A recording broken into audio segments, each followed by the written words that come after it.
सत श्री अकाल, welcome back to another blog of ride शेरी।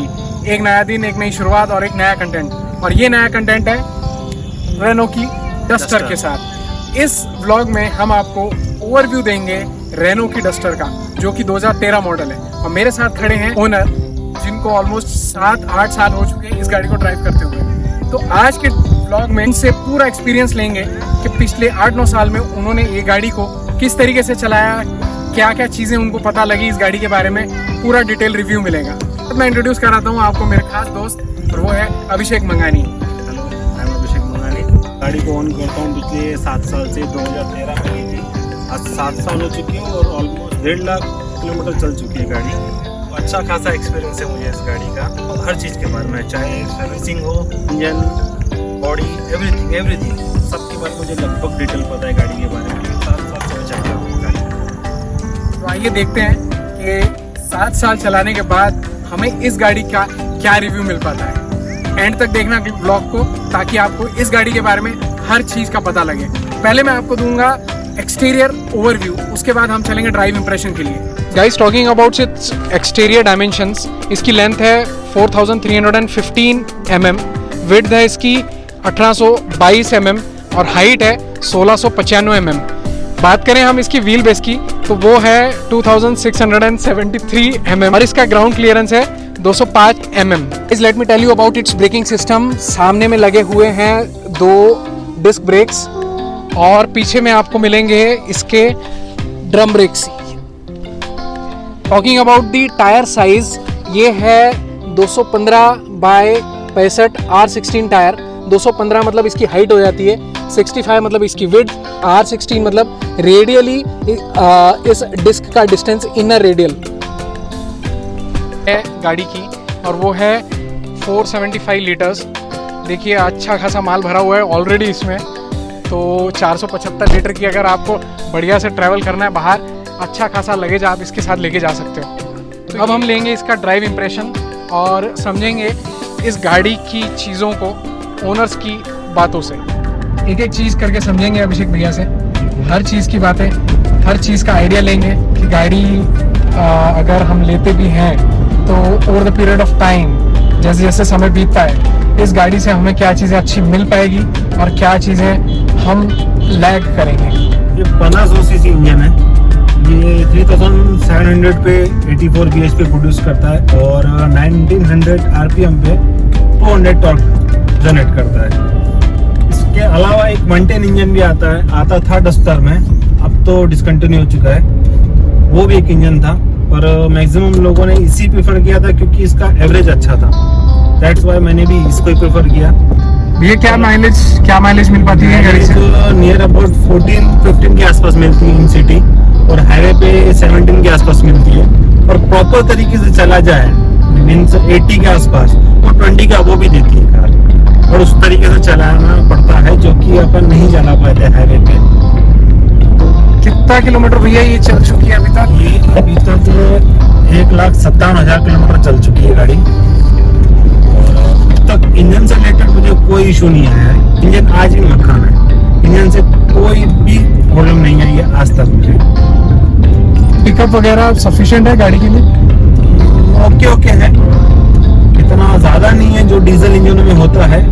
जैसे कि 2000 आरपीएम के बाद ही इसमें भी किक आता है, बट वैसा किक नहीं आता है जिससे आपको मतलब चलाने में मजा आ जाए।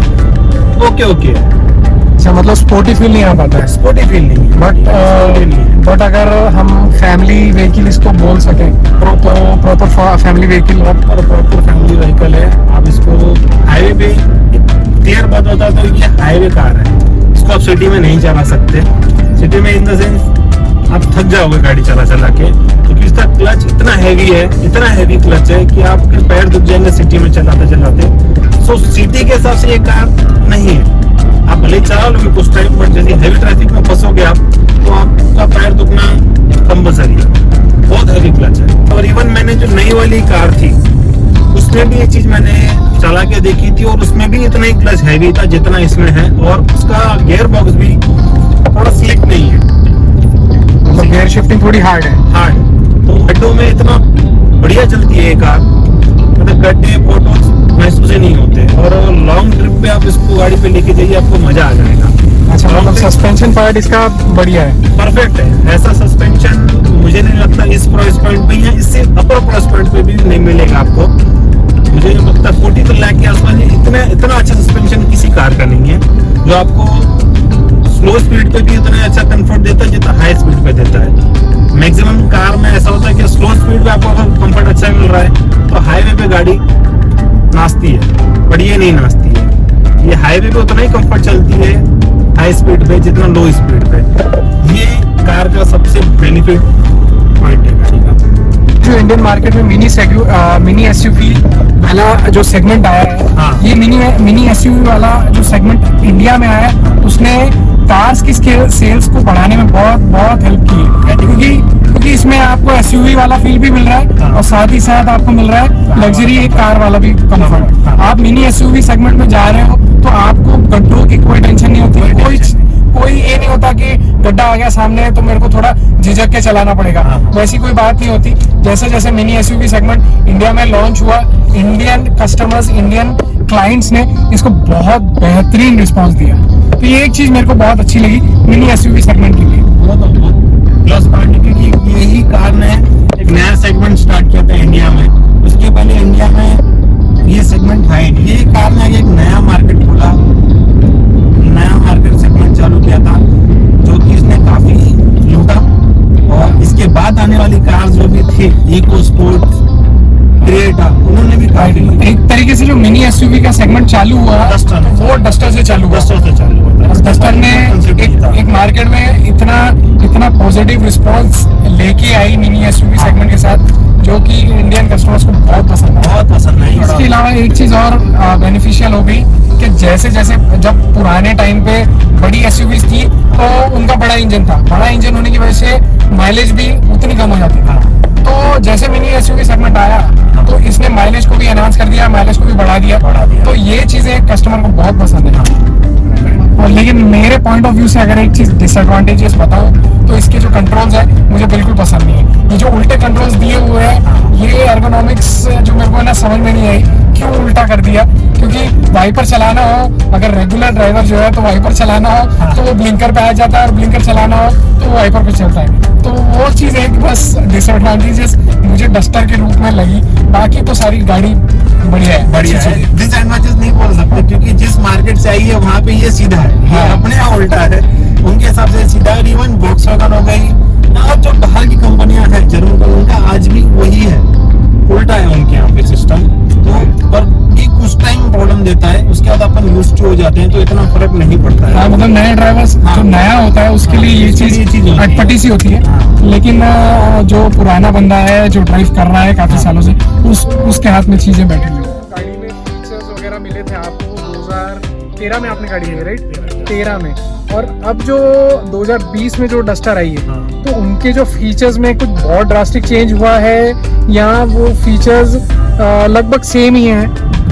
सेम नहीं है, चेंजेस हुए हैं, बट वो जो BS6 आया था नॉर्म्स चेंज हुए थे, उसमें जो कंपलसरी किया गया था वही दिए गए। जैसे 2 एयरबैग, EBD, ABS, वो सब दिए गए। पर इसके अलावा जो की फीचर्स होते हैं जैसे कि क्रेटा या फिर हुंडई में दिए जाते हैं, जैसे वायरलेस चार्जिंग, ऐसे कुछ जो फीचर होते हैं जो आपको वाव लगते हैं, वो फीचर्स नहीं है, आज भी नहीं है इस कार में। ऐसे कुछ भी फीचर, मतलब वो प्रीमियम फील नहीं दे पा रही फीचर्स के मामले में ये गाड़ी। डस्टर में सनरूफ अवेलेबल नहीं है, राइट। और टच स्क्रीन भी है तो इतना कुछ खास नहीं है, लगभग यही डैशबोर्ड है, वैसा ही बोरिंग डैशबोर्ड है, ऐसा कुछ मजेदार डैशबोर्ड नहीं है। वो टच स्क्रीन भी क्योंकि खास नहीं है। आज के 2020 के इसमें भी जो अभी लॉन्च हुई है 1.3 लीटर पेट्रोल इंजन लॉन्च हुआ है, और अब इसमें डीजल इंजन डिसकंटिन्यू कर दिया गया है। अब इसमें डस्टर में डीजल इंजन नहीं मिलता है, सिर्फ पेट्रोल मिलता है, वो भी 1.3 टर्बो चार्ज। बट उसमें भी उतने खास फीचर्स नहीं है इस प्राइस पॉइंट के हिसाब से। इस प्राइस पॉइंट पे आपको इससे जो लोअर गाड़ियां है या इस अपर गाड़ियां है उसमें ज्यादा फीचर मिलेंगे, इसमें फीचर्स नहीं है।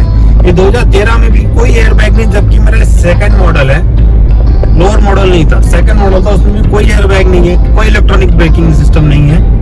तो ऐसा कुछ कॉर्नरिंग या फिर आप कह रहे हो ट्रैक्शन कंट्रोल, ऐसा कुछ भी अवेलेबल नहीं है।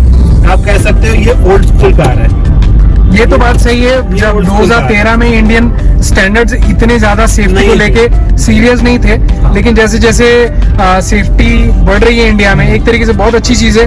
ईबीडी वगैरह कंपलसरी हो गया है, एयर बैग्स कंपलसरी हो गए, तो ये चीजें जो है बहुत सही चीजें हैं, जो कि ओवर द टाइम हमें रहनी चाहिए, मिलनी हाँ, चाहिए, रहनी चाहिए। क्योंकि ये एट द एंड कस्टमर की सेफ्टी से रिलेटेड Safety चीजें हैं। सो गाड़ी से आप और एक्सपेक्ट ही क्या करते हो? एक लंबा साथ। जब भी आप कोई गाड़ी लेते हो तो आप यही सोचते हो कि वो आपका साथ एंड तक दे।